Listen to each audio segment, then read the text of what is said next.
అందరికీ నా నమస్కారాలండి. ప్రొఫెషనల్ ఎథిక్స్ యొక్క టెక్స్చువల్ క్వెషన్స్ అనేవి డిస్కస్ చేయడం జరిగింది.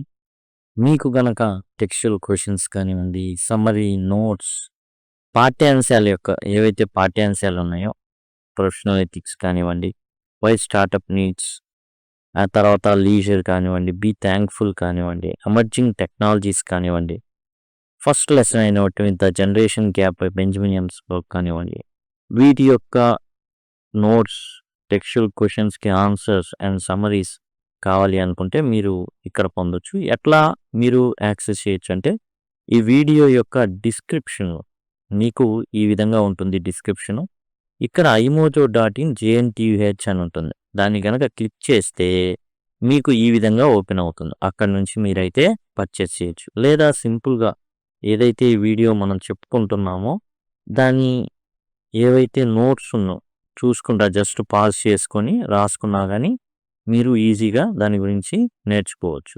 లేదా పర్చేస్ చేయగలనుకుంటే యూ క్యాన్. ఇప్పుడు ప్రొఫెషనల్ ఎథిక్స్కి సంబంధించినటువంటి మనం సమ్మరీని చూస్తున్నాం. ప్రొఫెషనల్ ఎథిక్స్ అంటే ఏంటి? మీనింగ్ ఆఫ్ ప్రొఫెషనల్ ఎథిక్స్ అసలు అర్థం ఏంటి? Standards of behaviour and moral principle followed in professions like engineering, medicine, law, teaching ensures honesty, integrity, responsibility and trust. అసలు ప్రొఫెషనల్ ఎథిక్స్ అంటే వృత్తిపరమైనటువంటి నైతిక నియమాలు. ఏంటి నైతిక నియమాలు? ఈ నియమాలు పాటించడం ద్వారా ఏం జరుగుతుంది అంటే ఇంజనీరింగ్ కావచ్చు, మెడిసిన్ కావచ్చు, టీచింగ్ కావచ్చు, లా కావచ్చు, ఏదైనా ఏ వృత్తి అయినా కానీ మన సమాజంలో చూస్తున్న ప్రతి వృత్తి ఏదైతే ఉందో అందులో మనం నిజాయితీగా, ఇంటిగ్రిటీ నీతివంతంగా, రెస్పాన్సిబిలిటీ బాధ్యతాయుతంగా అండ్ ట్రస్ట్ నమ్మకంతో మన ఉద్యోగాల్ని మనం చేయగలుగుతాం. వీటి వల్ల ప్రొఫెషనల్ ఎథిక్స్. ఏంటి ప్రొఫెషనల్ ఎథిక్స్ అంటే? వృత్తిపరమైనటువంటి నైతిక నియమాలు. కొన్ని నియమాలు ఉంటాయి. ఇప్పుడు మీరు ఒక రెవెన్యూ ఆఫీసర్ అయ్యారు, లంచం తీసుకోకూడదు, అది నైతిక నియమం. అండ్ ఇంజనీర్ అయ్యారు, ఏంటి దానికి సంబంధించిన నైతిక నియమం? మీరు ఎటువంటి మోసానికి పాల్పడకూడదు. అంటే స్వలాభం కోసం మీరు చీపి వాడకూడదు ఒక ఇంజనీరే. అండ్ తక్కువ ధరకు వస్తున్నాయి అనేసి అండ్ క్వాలిటీ లేని వాటిని వాడకూడదు. ఇంపార్టెన్స్ ఏంటి? Professionals affect people's lifes. ఏవైతే మనం చెప్పుకుంటున్నామో ఈ వృత్తులు, ఉద్యోగాలు, ఇవి మనుషుల జీవితాన్ని మారుస్తాయి. ఓ డాక్టర్ ఉన్నాడు అనుకోండి, మంచి డాక్టర్. ఈ మంచి డాక్టర్ గనక బాగా ఆరోగ్య వచ్చేటట్లు చేశాడు అనుకోండి, జీవితాలు మారిపోతాయి. ఓ వ్యక్తి వెళ్ళాడు, చాలా చాలా ఇంకా చచ్చిపోతాడు అనుకున్నారు, కానీ డాక్టర్ సామాన్యమైన వ్యక్తి కాదు. అండ్ చిల్లర వాటి కోసం చూసే వ్యక్తి కాదు అనుకున్నారు. అతను ఏం చేస్తాడు? వెంటనే తనకు తెలిసినటువంటి ప్రతి వైద్యాన్ని తన మీద ప్రాణాలు కాపాడాలి, సోషల్ సర్వీస్ నేను చేస్తున్నది అనేసి అతని ప్రాణాలు కాపాడితే ఎలా ఉంటుంది? జీవితాలను కాపాడినటువంటి వ్యక్తి అవుతాడు. మరి అలాంటి వ్యక్తికి మరి ఎందుకు అతను నష్టపోతాడు కదా అంటే నష్టపోడు. అతను ఏదైతే ప్రాణం కాపాడాడో మౌత్ పబ్లిసిటీ అవుతుంది. అతను ఇంకో 10 మందికి చెప్తాడు, వచ్చిన వాళ్ళకల్లా చెప్తాడు, ఏ బంధువులోనో పోండి ఆ డాక్టర్ దగ్గర నా పరిస్థితి ఖచ్చితంగా 100% కాన్ఫిడెంట్గా చెప్తాడు. కాబట్టి అతను అట్లా బాగుపడడం అనేది జరుగుతుంది. They decisions can cause benefit are harm. వాళ్ళ యొక్క నిర్ణయాలు అనేవి లాభదాయకం కావచ్చు, నెగిటివ్గా ఉంటే అపాయకరం కూడా అవుతాయి. Ethics guide them to act responsibility and fair.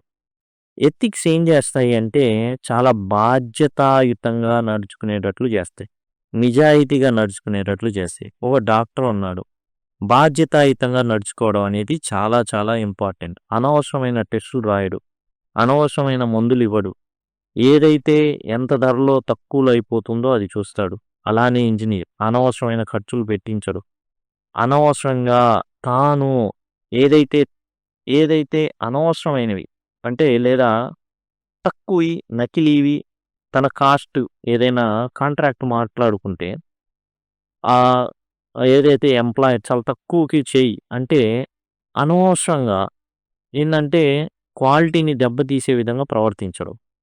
కాబట్టి ఇవన్నీ ఏందంటే, ఈ ఎథిక్స్ ఏమైతే ఉన్నాయో అవి ప్రజల్ని కాపాడతాయి. అట్లానే మరి ఏదైతే ఇంజినీర్ ఉన్నాయో, డాక్టర్ ఉన్నారో వాళ్ళని కాపాడ్డా అంటే ఏ ఈ ఎథిక్స్ కాపాడవా అంటే కాపాడతారు.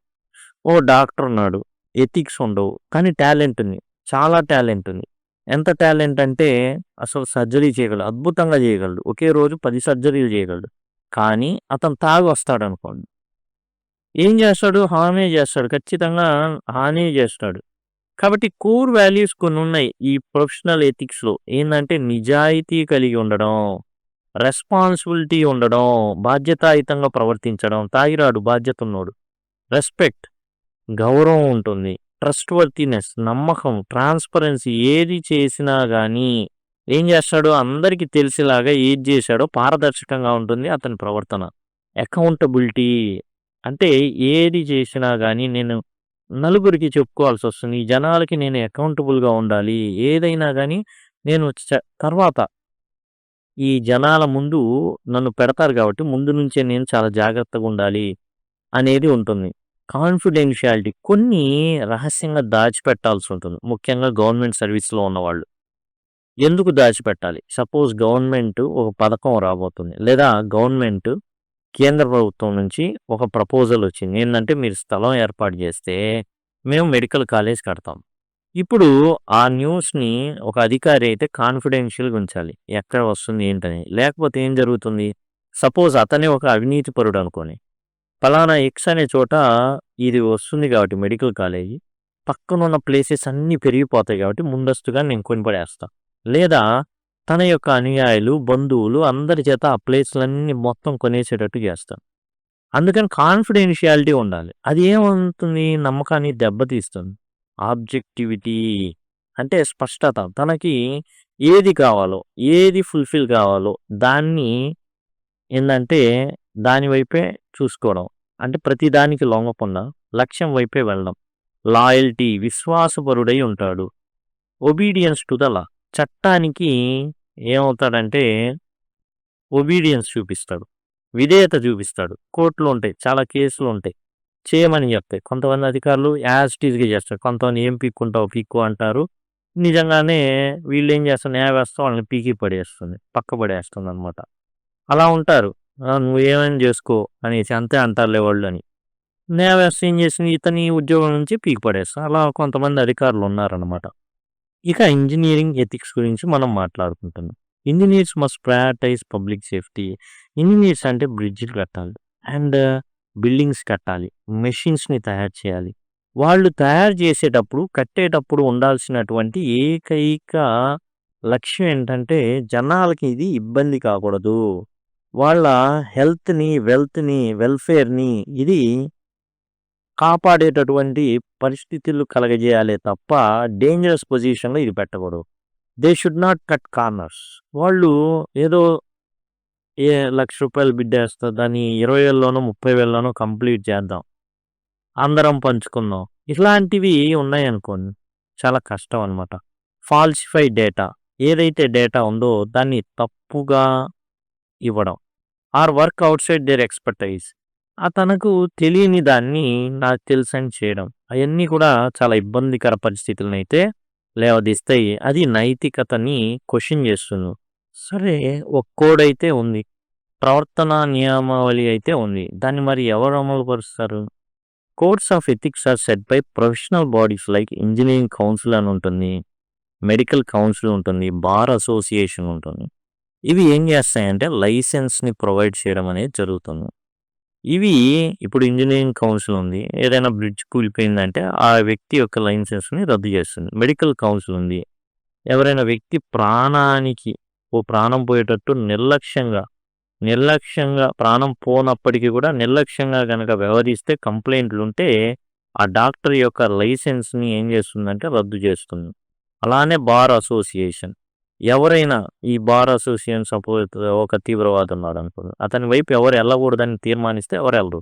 ఎవరైనా తీసుకున్నట్లయితే ఒకవేళ అతని యొక్క లైసెన్స్‌ని రద్దు చేయడం అనేది బార్ అసోసియేషన్. అంటే తీవ్రవాదనే కాదు రకరకాలు రేప్ కేసులు ఇలాంటివి ఉంటాయి. అతని వైపు ఎవరు మాట్లాడకూడదని నిర్ణయించుకుంటే ఎవరు మాట్లాడరు అంతే. ఎవరైనా ఇది చేస్తే వాళ్ళని ఎక్స్‌పెల్ చేస్తారు.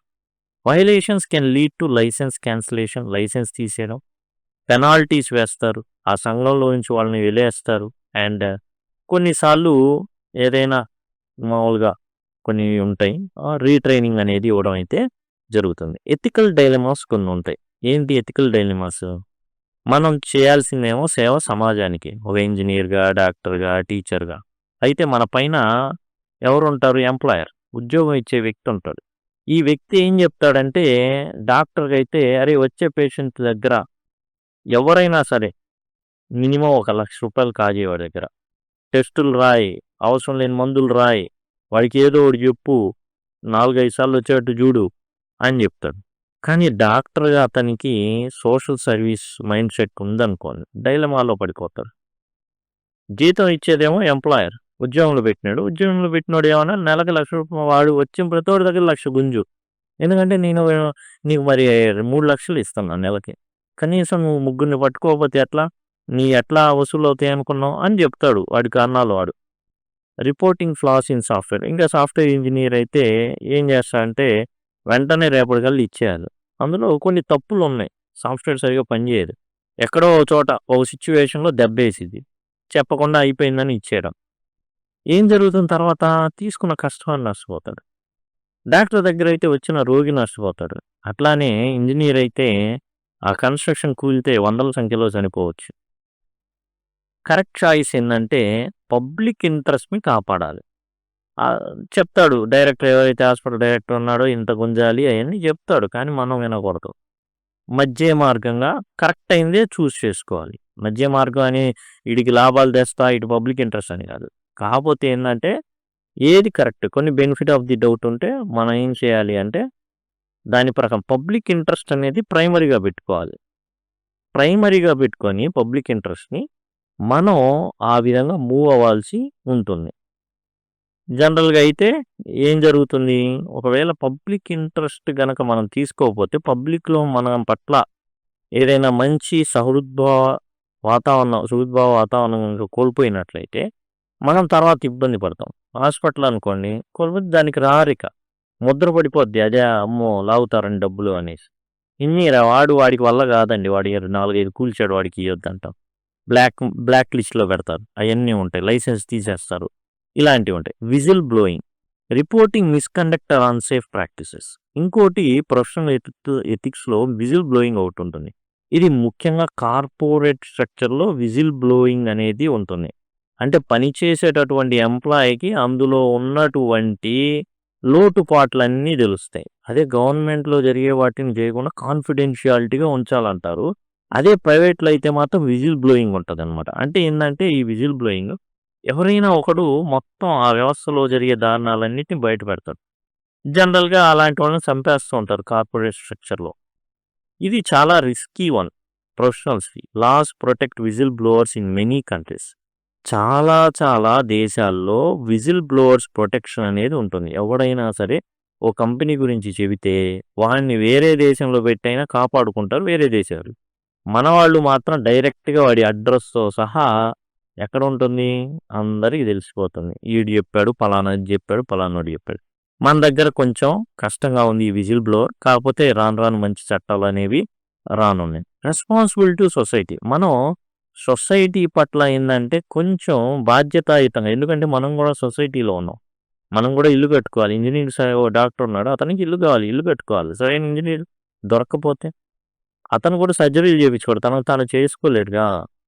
వైద్యుడు వెళ్ళిపోయి ఇంకో వైద్యుడిని చేయగలడు, కానీ వాడే పుట్లు వేసుకోలేడుగా. కాబట్టి మంచోడు ఉండాలి. అందుకని మనం బాధ్యతాయుతంగా ఉండాలి. రీసెర్చ్లో అయినా పబ్లిక్ హెల్త్లో అయినా అందరికి మంచి జరగాలని కోరుకోవాలి. అందులో మనం కూడా అందరు బాగుండాలి, అందులో మనం ఉండాలి అని కోరుకోవడం అనేది మంచిది. Society gives trust and privilege in return. ఓ మంచి డాక్టర్ నన్ను దేవుళ్ళలా కొలుస్తారు. దేవుడు ఎవరయ్యా అంటే ఇట్లా ఉంటాడు, వైద్యో నారాయణ హరి. ఇంజనీర్ దేవాలయాల నిర్మాత అనుకుంటారు. టీచర్ గురువు, మరి గురువు దేవుడు ఒకేసారి వస్తే గురువునే ముందు మొక్కాలి అనేటటువంటిది ఈ పబ్లిక్ ఏం చేసిందంటే అంత నమ్మకం అనేది కలిగి ఉంది. కాబట్టి మనం చూడాల్సింది ఏంటంటే ఖచ్చితంగా ఏవైతే ఈ నియమావళి ఉందో నిజాయితీగా ఉండాలి, నిక్కచ్చిగా ఉండాలి. సొసైటీ ఫస్ట్, జనాల యొక్క సేఫ్టీ ఫస్ట్గా భావించాలి. For students, first year engineering students must learn ethics early, team work, honesty in labs, avoiding plagiarism, builds good habits and protects careers. కాబట్టి ఫస్ట్ ఇయర్ వాళ్ళకు ఉంది కాబట్టి, ఫస్ట్ సెమ్ సెకండ్ సెమ్ ఇద్దరికి కూడా ఇంగ్లీష్ అనేది ఉంది కాబట్టి టీమ్ వర్క్ అనేది ఒకటి అలవాటు చేసుకోవాలి. గ్రూప్ బిహేవియర్ ఒకటి ఉంటుంది, టీం వర్క్ ఉండాలి. అలానే నిజాయితీ, ల్యాబ్లో మరి పక్కనోడి దాంట్లో చూసావు ప్లాజియారిజం, మనం రిపోర్ట్లు రాస్తుంటాం, కొన్ని రాస్తూ ఉంటాం, రీసెర్చ్ రిపోర్ట్స్ ఇవన్నీ రాసేటప్పుడు పక్కన వాళ్ళు ఎత్తుకురాకూడదు. మంచి మంచి కట్టుబాట్లు నేర్చుకోవాలన్నమాట. దానివల్ల ఏంటంటే మనం బ్లాక్ లిస్ట్లో పడకుండాను, మన ఉద్యోగాలు పోకుండాను, మన లైసెన్స్ పోగొట్టుకోకుండాను. జనరల్గా ఇప్పుడు ఏదైనా మందుల షాప్ పెట్టుకోవాలంటే లైసెన్స్ కావాలి, కంపల్సరీ కావాలి. ఏదైనా తేడా జరిగితే ఏం చేస్తారు? తీసేస్తారు, లైసెన్స్ని రద్దు చేస్తారు. హ్యూమన్ వాల్యూస్ అని కొన్ని ఉంటాయి. Ethics overlap with empathy, fairness and responsibility. మానవీయ విలువలు ఉంటాయి, మనిషిగా అవి మనల్ని జంతువుల నుండి వేరు చేసే కొన్ని ఉంటాయి. ఏంటవి అంటే నిజాయితీ కలిగి ఉండడం, పక్కనోడు బాధపడుతుంటే ఆ బాధని మనది అనుకొని తీసుకొని చేయడం, అండ్ బాధ్యతాయుతంగా ప్రవర్తించడం. Engineers should design for inclusivity, safety and respect for communities and environment. Engineer ఎలా ఉండాలి అంటే కొత్తవి నిర్మించాలి, ఇంక్లూజివిటీ అందరినీ కలుపుకొని వెళ్ళేటటువంటివి ఉండాలి. తర్వాత సేఫ్టీ అనేది మెయిన్. అండ్ ఏదైతే జనాలు ఉన్నారో కొంచెం మనం మర్యాదకరంగా, ఎందుకంటే మనిషిని గౌరవించాలి. పోతే పని నాకు డబ్బులేమే, ఎట్లా అయినా సరే దీన్ని ఇంతలో ముగించాలి. జనరల్గా అయితే 1,00,000 అయింది అనుకుందాం, 50,000లో అవగొట్టాలా? అండి నకిలీయో లేకపోతే చెత్తయో తెచ్చేసి చేయండి, మొత్తం చేసేయండి, కంప్లీట్ చేయండి. అలా ఉండకూడదు. Professional ethics are backbone of trust in any profession. And వృత్తిపరమైన నియమాలు ఏవైతే ఉన్నాయో అవి చాలా చాలా ఇంపార్టెంట్, వెన్నెముక లాంటివి. For engineers strong ethics ensure technology benefit society responsibility. కాబట్టి ఇంజనీర్స్కి ముఖ్యంగా ఏంటంటే, డాక్టర్ ఏదైనా ఇది చేస్తే ఒక్కడికే ప్రమాదం. అయితే బ్రిడ్జ్ కట్టాడు అనుకోండి ఒక ఇంజనీర్, ఏం జరుగుతుంది? అక్కడికి వెళ్ళే అంతా కూడా ప్రమాదం గురవుతుంది. కాబట్టి చాలా చాలా జాగ్రత్తగా ఇంజనీర్స్ అనేవి స్ట్రాంగ్ ఎథిక్స్ని బిల్డ్ చేసుకోవాలి. సొసైటీని ఏంటంటే బాధ్యతాయుత ప్రవర్తన అనేది కలిగి ఉండాలి ఇంజనీర్. అప్పుడు మాత్రమే ఏంటంటే తాను చేసే నిర్మాణాలు గట్టిగా ఉంటాయి. సమాజం ఒక ఇంజనీర్ని చాలా గౌరవిస్తుంది. కాబట్టి దేవాలయాలను సృష్టిస్తాడు అనేది. ఒక డ్యామ్ కట్టాడంటే దేవాలయం, ఆధునిక దేవాలయం కట్టినట్టే. కాబట్టి చాలా చాలా గౌరవిస్తుంది సమాజం. మనం కూడా మంచి విలువల్ని కలిగి ఉండాలి.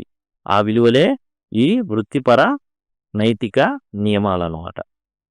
మీకు ఇక్కడ నుంచి అండ్ టోటల్ ఏవైతే మనం ప్లేలిస్ట్ ఉందండి, టోటల్ గ్రామర్ కానివ్వండి అన్నీ కూడా ఈ ప్లేలిస్ట్లో పొందుపరచబడినాయి.